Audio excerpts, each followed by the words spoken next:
ಜನಸೇವೆಯೇ ಜನಾರ್ದನ ಸೇವೆ. ಕಳೆದ 10 ವರ್ಷಗಳ ಕಾಲ ಚಿಕ್ಕಬಳ್ಳಾಪುರವನ್ನ ಅಭಿವೃದ್ಧಿ ಪಥದಲ್ಲಿ ಸಾಗಿಸಿದ್ದೇನೆ. ಹಾಗಾಗಿ ಲೋಕಸಭಾ ಚುನಾವಣೆಯಲ್ಲಿ ನನಗೊಂದು ಅವಕಾಶ ಕೊಡಿ, ನಿಮ್ಮ ಸೇವೆಗೆ ಸದಾ ಸಿದ್ಧನಾಗಿದ್ದೇನೆ ಎಂದು ಮೈತ್ರಿ ಅಭ್ಯರ್ಥಿ ಡಾಕ್ಟರ್ ಕೆ ಸುಧಾಕರ್ ಮನವಿ ಮಾಡಿದರು.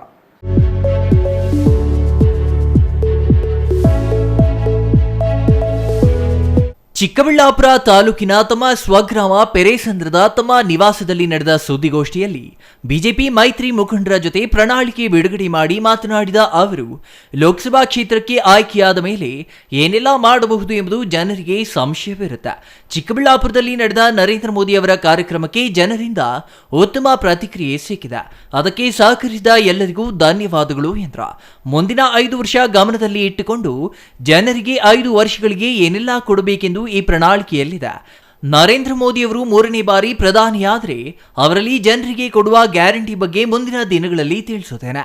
ಚಿಕ್ಕಬಳ್ಳಾಪುರದಲ್ಲಿ ಸುಧಾಕರ್ ಗ್ಯಾರಂಟಿ, ಮೊದಲಿಗೆ ರೈತರಿಗೆ ಹೆಚ್ಚಿನ ಆದ್ಯತೆ, ಕುಡಿಯುವ ನೀರಿನ ಜೊತೆಗೆ ಶಾಶ್ವತ ನೀರಾವರಿ ಯೋಜನೆ, ಹೆಚ್ಚಿನ ವ್ಯಾಲಿ ನೀರು 3ನೇ ಹಂತದ ಶುದ್ಧೀಕರಣಕ್ಕೆ ಕ್ರಮ ಮುಂತಾದ ಕಾರ್ಯಕ್ರಮಗಳಿವೆ ಎಂದರು. ಚಿಕ್ಕಬಳ್ಳಾಪುರ ಭಾಗದ ಜನಕ್ಕೆ ತರಕಾರಿ, ಹಣ್ಣು, ರೇಷ್ಮೆ, ಹೂ ಬೆಳೆಗಾರರಿಗೆ ಸೂಕ್ತ ಮಾರುಕಟ್ಟೆ, ಹಾಲು ಒಕ್ಕೂಟ ಚಿಕ್ಕಬಳ್ಳಾಪುರಕ್ಕೆ ತರುವುದು, ಕೆಲಸ ಮಾಡ್ತೀನಿ, ಕ್ಷೇತ್ರದ ಜನಕ್ಕೆ ಆರೋಗ್ಯ ಮುಖ್ಯ, ಬೆಂಗಳೂರು ಗ್ರಾಮಾಂತರ ಜಿಲ್ಲೆಗಳಲ್ಲಿ ಕಾರ್ಮಿಕರು ಹೆಚ್ಚಾಗಿರುವ ಜಾಗದಲ್ಲಿ ಇಎಸ್ಐ ಆರೋಗ್ಯ ಕೇಂದ್ರಗಳ ಸ್ಥಾಪನೆ ಮಾಡಲಾಗುವುದು. ನಮ್ಮ ಕ್ಷೇತ್ರ ಆರೋಗ್ಯ ನಗರವಾಗಿ ನಿರ್ಮಾಣ ಮಾಡುವ ಪಣ ತೊಟ್ಟಿದ್ದೇನೆ. ಶಿಕ್ಷಣ ಮುಖ್ಯವಾಗಿರುವ ಕ್ಷೇತ್ರವಾಗಿರುವ ಕಾರಣ ಮುದ್ದೇನಹಳ್ಳಿ ಸರ್ ಎಂ ವಿಶ್ವೇಶ್ವರಯ್ಯನವರ ಇಂಜಿನಿಯರಿಂಗ್ ಕಾಲೇಜು ನಿರ್ಮಾಣ ಮಾಡುವ ಪಣ ತೊಟ್ಟಿದ್ದೇನೆ. ಬೆಂಗಳೂರು ಗ್ರಾಮಾಂತರ ಜಿಲ್ಲೆಯಲ್ಲಿ ವೈದ್ಯಕೀಯ ಕಾಲೇಜು ನಿರ್ಮಾಣಕ್ಕೆ ಒತ್ತು ನೀಡಲಾಗುವುದು ಎಂದರು. ಬೆಂಗಳೂರು ನಗರದ ಸಂಚಾರ ದಟ್ಟಣೆ ತಪ್ಪಿಸಲು ದೇವನಹಳ್ಳಿ, ದೊಡ್ಡಬಳ್ಳಾಪುರ, ಹೊಸಕೋಟೆ, ಚಿಕ್ಕಬಳ್ಳಾಪುರಗಳನ್ನು ಸ್ಯಾಟಲೈಟ್ ನಗರಗಳನ್ನಾಗಿ ಅಭಿವೃದ್ಧಿ ಮಾಡಲಾಗುವುದು ಎಂದರು. ಚಿಕ್ಕಬಳ್ಳಾಪುರ ಜಿಲ್ಲೆಯಿಂದ ಅಂದರೆ ಒಟ್ಟು 12 ಹೊಸ ರೈಲು ಮಾರ್ಗ, ಮುಂದಿನ ದಿನಗಳಲ್ಲಿ ಮೆಟ್ರೋ, ಚಿಕ್ಕಬಳ್ಳಾಪುರ ಲೋಕಸಭಾ ವ್ಯಾಪ್ತಿಯಲ್ಲಿ ಸಂಚಾರಕ್ಕೆ ಪಣ ತೊಟ್ಟಿದ್ದೇವೆ.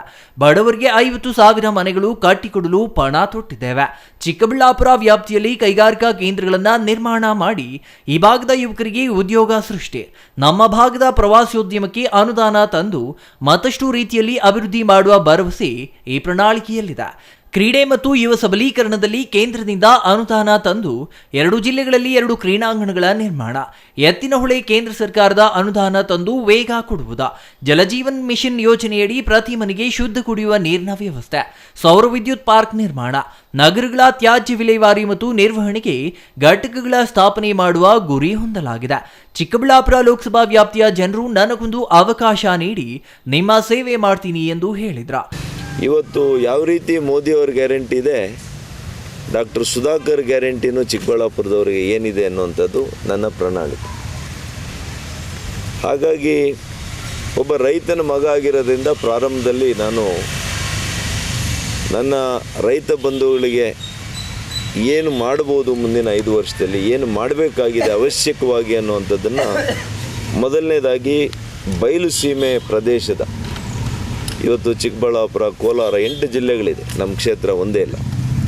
ಇಷ್ಟು ಜಿಲ್ಲೆಗಳಿಗೆ ಕುಡಿಯುವ ನೀರಿನ ಜೊತೆಗೆ ಶಾಶ್ವತವಾಗಿರ್ತಕ್ಕಂಥ ನೀರಾವರಿ ಯೋಜನೆಯನ್ನು, ಅದು ಕೂಡ ಒಂದು ರಾಷ್ಟ್ರೀಯ ಯೋಜನೆಯಾಗಿ ರೂಪಿಸಲಿಕ್ಕೆ ಪ್ರಾಮಾಣಿಕ ಪ್ರಯತ್ನ ಮಾಡಿ 5 ವರ್ಷದಲ್ಲಿ ಅನುಷ್ಠಾನಕ್ಕೆ ತರ್ತೀನಿ ಅಂತೇಳಿ ನನ್ನ ಮೊದಲನೇ ಭರವಸೆ ಪ್ರಣಾಳಿಕೆಯಲ್ಲಿ ಇದೆ.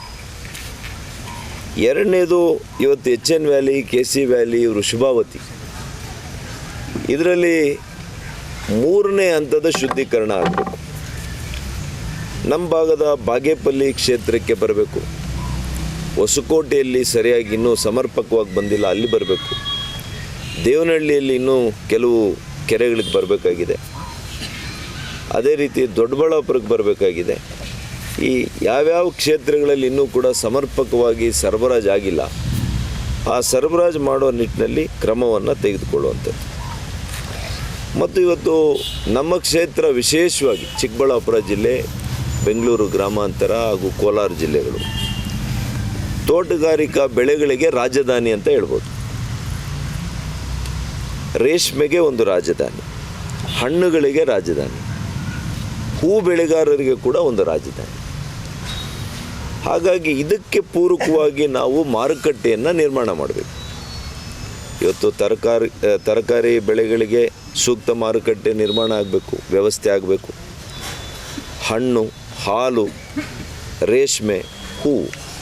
ಇವತ್ತು ಕಾಫಿ ಬೋರ್ಡ್ ಹೇಗಿದೆ, ಇಡೀ ದೇಶದಲ್ಲಿ ನಮ್ಮ ಕರ್ನಾಟಕದಲ್ಲಿ ಮಾತ್ರ ಕಾಫಿ ಬೋರ್ಡ್ ಇದೆ. ನ್ಯಾಷನಲ್ ಕಾಫಿ ಬೋರ್ಡ್ ಅನ್ನೋದು ತಮ್ಗೆ ಗೊತ್ತಿದೆ, ಭಾಳ ಹಿಂದಿನ ಕಾಲದಿಂದ ಇದೆ, ಒಂದು 40-50 ವರ್ಷದಿಂದ ಇದೆ.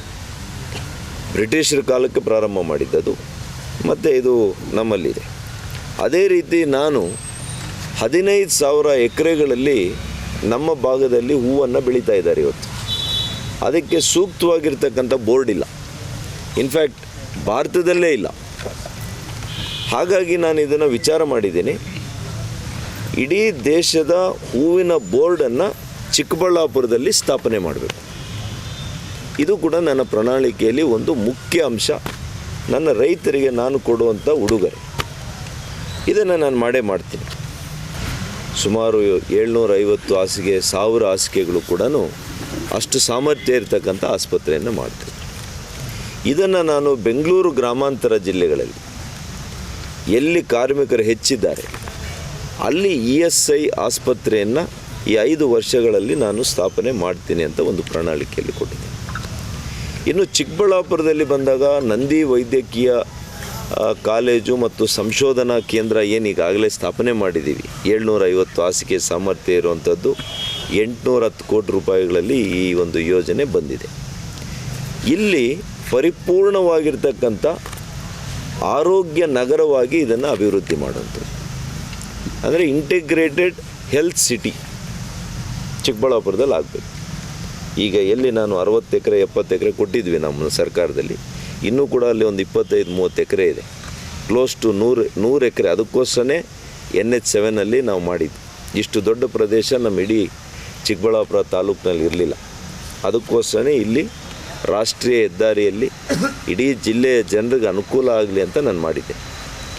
ಅಲ್ಲಿ ಇವತ್ತು ಹೃದ್ರೋಗ ಒಂದು ವಿಭಾಗ, ಇವತ್ತು ಜಯದೇವ ಇರ್ಬೋದು, ಅದೇ ರೀತಿ ನರರೋಗಗಳಿಗೆ ಸಂಬಂಧಿಸಿರುವಂಥ ಒಂದು ವ್ಯವಸ್ಥೆ, ಉದಾಹರಣೆಗೆ ನಿಮ್ಯಾನ್ಸ್ ಇದೆ, ಸೆಂಟ್ರಲ್ ಇನ್ಸ್ಟಿಟ್ಯೂಷನ್, ಅದರದ್ದು ಒಂದು ವಿಭಾಗ ಇಲ್ಲಿ.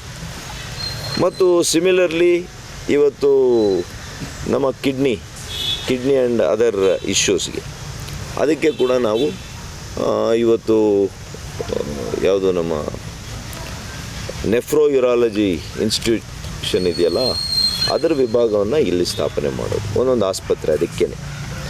ಹಾಗಾಗಿ ಇಡೀ ಈ 3-4 ಜಿಲ್ಲೆಗಳಿಗೆ ಇದು ಒಂದು ಆರೋಗ್ಯ ನಗರದ ರೀತಿಯಲ್ಲಿ, ಬರೀ ನಮ್ಮ 3 ಜಿಲ್ಲೆಗಳಿಗಲ್ಲ, ಗಡಿಭಾಗದ ಆಂಧ್ರ ಜಿಲ್ಲೆಗಳು ಕೂಡ ಇಲ್ಲಿ ಬಂದು ವ್ಯವಸ್ಥೆಯನ್ನು, ಇದರ ಸೇವೆಯನ್ನು ಪಡ್ಕೊಳ್ಬೋದು.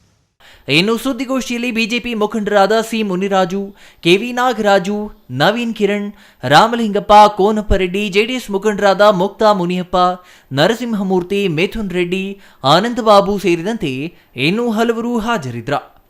Ashwath, CTV news, Chikkaballapur.